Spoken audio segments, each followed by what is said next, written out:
Hi, writers. Let's continue learning about how we can write edge of the seat fiction stories that keep our readers coming back and wanting more. Here we go. Let me share my PowerPoint and we'll get started. All right, friends. So we have been learning all about writing fiction stories, which are stories that have made up characters and events. They're not stories about things that actually happen to us in our lives. They're stories that we made up, characters that we made up with problems that we make up. We use our imagination to create these stories. So far, we've been talking a lot about the characters, focusing on characters in our stories, because as we're learning about in reading, the characters are the star of our stories. So when we're writing our fiction stories, we need to make sure we are bringing our characters to life by talking about who they are on the inside, right? Their personality traits, what is in their heart, right? Are they kind? Are they empathetic? Are they mean? Are they brave? Are they adventurous? Who are they on the inside?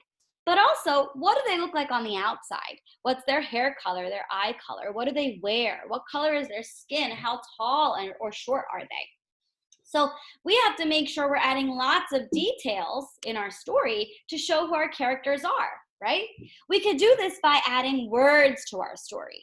What does the character say throughout the story, right? We can have our characters speak. They might say things like, "I won't," Sam yelled to his mom. And when we're adding dialogue or talking to our stories, make sure you put these quotation marks around the words that the person is saying. Okay. We also make our characters come to life by having our characters move, by telling and describing the actions that the characters are doing throughout the story. Are they jumping? Are they crying? Are they shivering? Are they searching? Are they thinking? Are they hiding? What are the things that they're doing? Are they bending down to pick up something off the ground and then standing back up? Tell me with words how your characters are moving. For example, Sam jumped over the fence and ran to the field, right? Jumped and ran are action words that tell me what my character is doing and how they're moving. We can also bring our characters' life to life by talking about or explaining how our characters feel, right? How does the character feel throughout the story? Is he happy in the beginning, but then is he worried in the middle, and then is he excited again at the end? Or does he start out really happy and then he's angry in the middle, and then the story ends with him being sad, right? How does the character feel in the story? So, for example, Sam was so bored waiting for his friends to arrive. This word bored tells us how Sam was feeling. And the last way that we can make our characters come to life is by showing character traits, like Sam was strong and athletic, or he was brave and kind, right? So we could do all these things to make our characters come alive in our stories. But today, we're going to focus on another important element, which is the setting. The setting is the time and the place where the story happens. Where does your story happen? What is it like there? When does the story happen? Those are all really important details you need to add in your story so that the reader knows what the setting is and where the story is taking place. Writers want the reader to feel like they are in the story. So the only way to make a reader feel like they're actually in the story is to describe their setting with lots of details so that the reader can really imagine this place in their mind. All the details need to be written out in your story of what this place looks like, sounds like, feels like, so that the reader can really imagine and be there in their mind. So, if this was the setting of your story, right? It looks like it's the beach or an island, right? How would you write to describe this setting with lots of details? Pause the video and really study this picture. What are some sentences you might write to describe this setting with lots of details using words? You can even grab a piece of paper and write down some sentences right now that you would use to describe this setting. This is the picture I want your readers to have in your head. So what words would you write in your sentences so that your reader or me will picture this exact picture? Go ahead, pause the video, and write about this setting now. All right, friends. I'm sure you guys wrote really great detailed sentences that describe everything that you see, hear, feel, and smell in this picture setting. Here are some other sentences that you might have written. The children floated along in the cool blue ocean water with a dolphin at their side, right? This sentence tells you the setting is in the cool blue ocean water and there's a dolphin next to them, right? It also tells you a little bit about what the characters are doing. They're floating along. It tells you what else is there. There's a dolphin that's there. Let's look at another sentence you could have written to describe this setting. The hot sun warmed the yellow sand between her toes. So if there was someone standing on the beach, you could write a sentence like the hot sun warmed the yellow sand between her toes. I added lots of words to tell me what it felt like there. It was hot, right? Colors, yellow, right? So lots of words that are adjectives that describe what you feel, what you see, the colors, the smells, all that stuff. Let's look at another example. Tall green palm trees swayed in the wind on the island, right? So in this picture, I don't really see them swaying, but since I want my story to come alive, I can add words in my sentence, my describing sentence, that makes the picture move and makes it alive by saying things like the tall green palm trees swayed in the wind on the island. So now I'm picturing wind, I'm picturing an island, I'm picturing tall green palm trees moving in the wind. Lots of good describing words in that sentence. So writers create a detailed setting to help readers see what it is like. They talk about sounds that you might hear in that setting, smells you might hear in that setting. If the person is in like a restaurant or eating food, you might talk about the food that you might get in this place. You definitely have to talk about things that you see with your eyes in this setting. And maybe also how things feel in this setting, like how the sand was hot between her toes. So you have to use sensory details or details that describe every single one of the senses and words to describe your setting for the reader. Let's look at some examples of strong settings. I'm going to read you two different versions of the same setting, and you're going to decide which is stronger and more interesting, okay? Here we go. Here's our first example. Version 1. It was a rainy night. Now, this doesn't have a lot of words. It doesn't really describe where they are or how hard it was raining. It doesn't really give a lot of details. Can you really imagine what this setting is like from this one sentence? It was a rainy night. No, you can't. Let's read version 2. It was a dark and stormy night. The thunder roared like a lion in the sky. Now I can really imagine what kind of rainy night it was. It was really dark, and it wasn't just rain, it was a storm. And the storm was so bad that the thunder was roaring so loud that it sounded like there was a lion in the sky. So which version was stronger and more interesting? Yeah, it was definitely version 2, because that made the story come to life. They used comparisons, they used describing words about colors and the sounds that were happening. Very good. Version 2 was definitely the better version. Let's look at another example. It was a hot summer day. So the setting of this story is a hot summer day. Maybe they're at the beach, maybe they're at the park. We don't really know because the description doesn't really tell us where they are. It just tells us that it was hot and it was summer. Okay, so let's see if version 2 gives us a little bit more details about what this hot summer day was like. Jasmine could feel the heat from the sun. I bet I could fry an egg on the blacktop, she thought. Wow, version 2 doesn't have the words hot and summer at all. But I can tell how hot it is because she's saying that she could fry an egg which basically means she can cook an egg on the blacktop. Well, I know that I need a lot of heat on the stove to cook an egg. So if it's really hot outside, hot enough to cook an egg on the blacktop, that must mean it's as hot as a stove outside, right?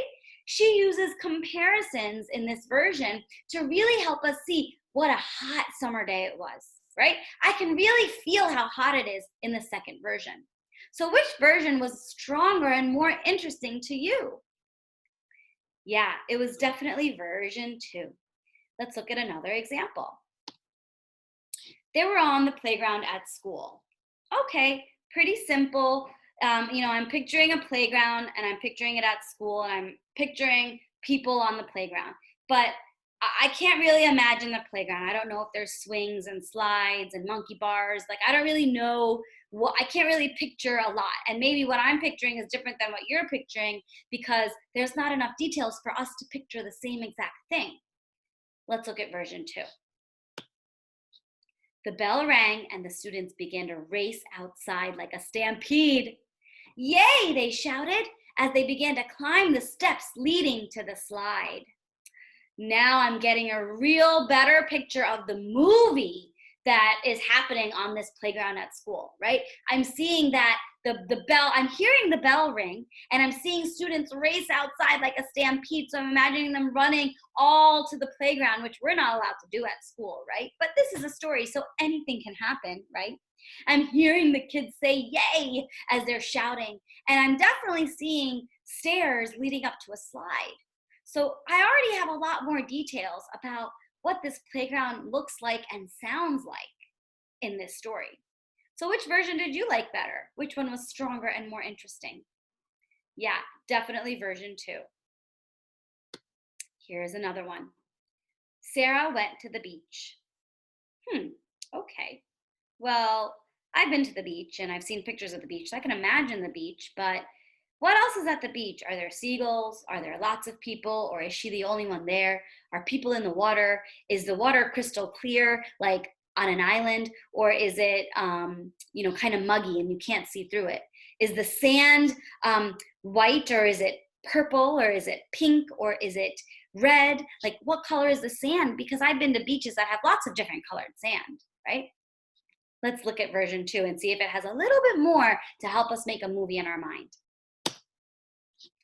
Sarah raced down the dune. She felt the warm sand between her toes and heard the crashing of the waves. Can I make a sandcastle by the water? She asked her mom.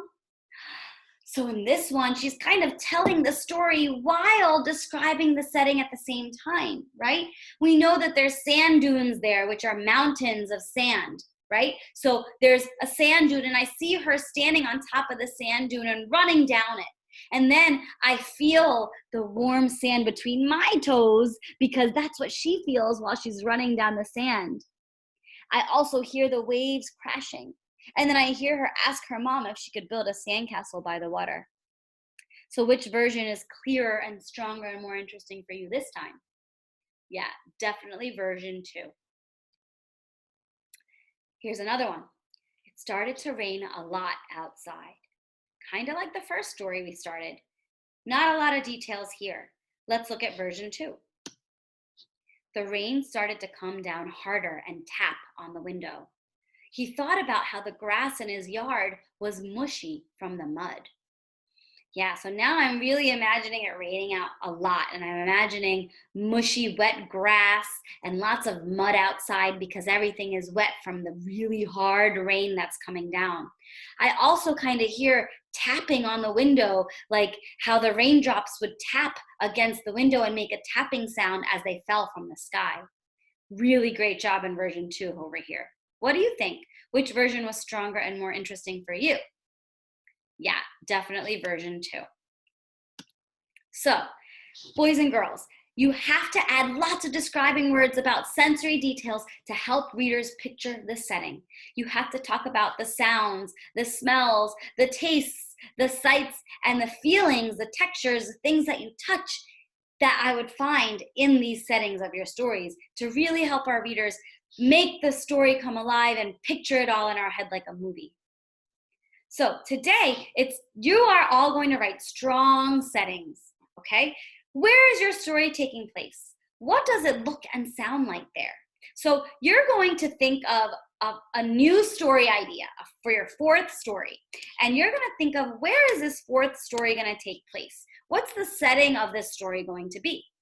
And then you're going to think about what the sights there are. What are the sounds there? You could even think about what are the things that you feel in that place, right? The textures that you're feeling in that place. Or if there's food in that place, what are the things you might taste in that place? So watch me as I kind of plan out my strong setting. And then I'm going to start writing the beginning of my story. But I'm not going to talk about what happens in the story or talk about the characters yet. In this story, I'm going to start with a strong setting beginning. My beginning is only going to be sentences describing the setting. So right from the start, my reader is going to really be able to picture and imagine where the story is happening. Before they learn about the characters, before they learn about the problem and the solution, they're going to just picture a really strong setting. So here I go. My setting is going to be the beach.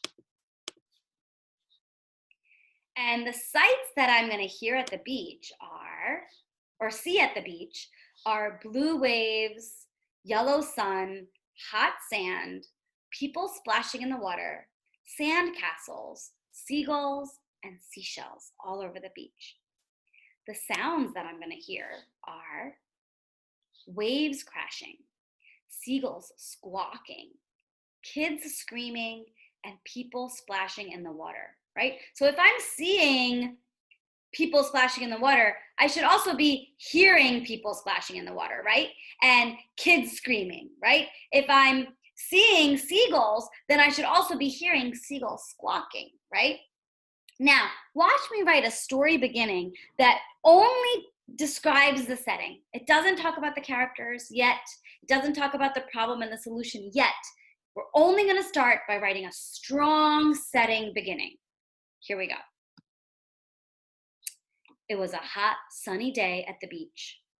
Ray could feel the hot sun under her feet and the yellow sun rays kissing her skin. Children were building sandcastles and people were splashing in the ocean. The sound of waves crashing made Ray feel calm and peaceful as she watched the seashells float in and out of the ocean with the waves. So I did add a little bit about my character and what the character was feeling, right? And, feeling physically on her body, like the hot sand under her feet and the yellow sun touching her skin, and also how she was feeling inside. She was feeling peaceful and calm because of the waves and the seashells floating in and out. So all my sentences were really just about helping the reader see the setting. It's your turn. Are you ready to write a strong, descriptive setting to really help your reader feel like they're in your story? Add sensory details to describe your setting. Sometimes it really helps if you draw a picture of your setting. So if you have some paper at home, go ahead and draw the setting. Draw out all those details, just like you saw that picture in the beginning of the kids in the ocean with their tubies and the island, right? Draw it out. Draw every single detail you see. And then write your sentences that show and tell with words exactly what is in your picture. So you're going to create a strong setting in your student portfolio.